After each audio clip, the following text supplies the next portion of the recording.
I was 18 years old when I got married. I belonged to a very conservative family, a Baloch family, where good daughters never say no to their parents. My father wanted me to get married, and all I said was, if that makes you happy, I'll say yes.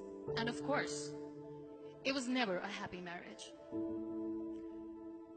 Just about after 2 years of getting married, about 9 years ago, I met a car accident.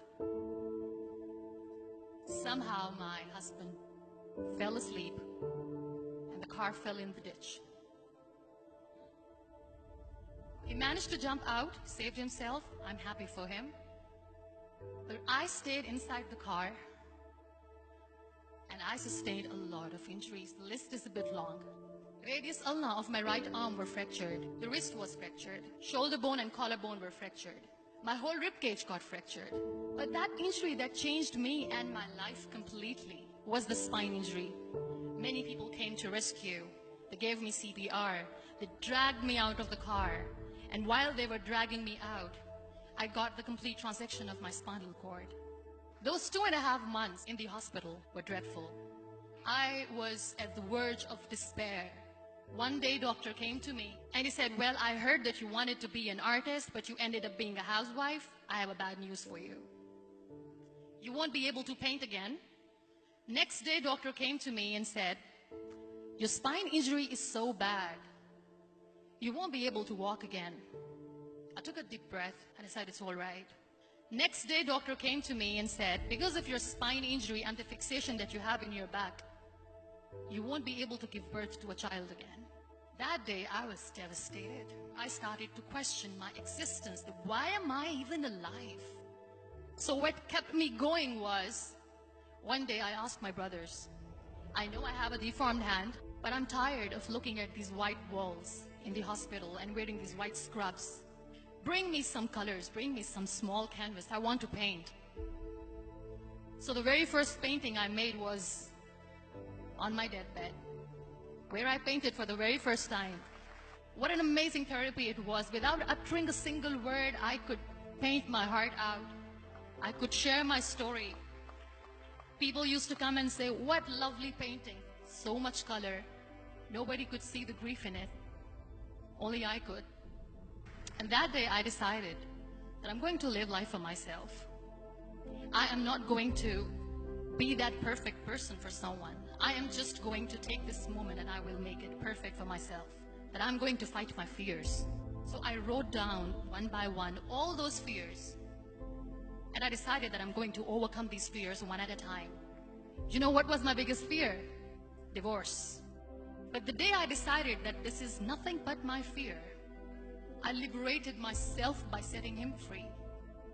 And I made myself emotionally so strong that the day I got the news that he's getting married, I sent him a text that I'm so happy for you and I wish you all the best.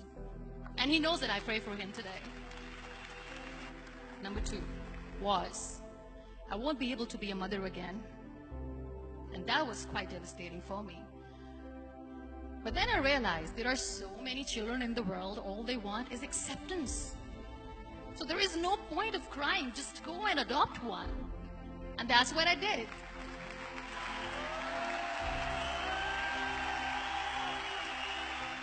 I gave my name in different organizations, different orphanages, and I waited patiently. 2 years later, I got this call from a very small city in Pakistan. I got a call and they said, are you Muniba Mazari? There is a baby boy and would you like to adopt? I could literally feel the labor pain. I said, yes, yes, I am going to adopt him. I am coming to take him home.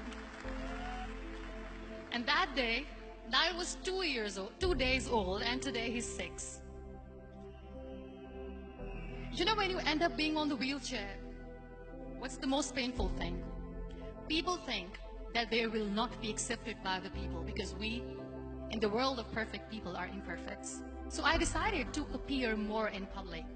I started to paint. I have done a lot of modeling campaigns. I decided that I'm going to join the national TV of Pakistan as an anchor person. I became the National Goodwill Ambassador for UN Women Pakistan, and now I speak for the rights of women, children. I was featured in BBC 100 Women for 2015. I'm one of the Forbes 30 under 30 for 2016.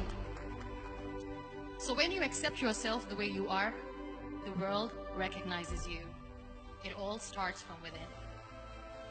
We have this amazing fantasy about life. This is how things should work. This is my plan. It should go as per my plan. If that doesn't happen, we give up. I never wanted to be on the wheelchair. Never thought of being on the wheelchair. This life is a test and a trial, and tests are never supposed to be easy. So when you're expecting ease from life, and life gives you lemons, then you make the lemonade, and then do not blame life for that. It is okay to be scared. It is okay to cry. Everything is okay, but giving up should not be an option. They always say that failure is not an option. Failure should be an option, because when you fail, you get up, and then you fail, and then you get up, and that keeps you going. Embrace each and every breath that you are taking. Celebrate your life. Live it. Don't die before your death. Real happiness lies in gratitude.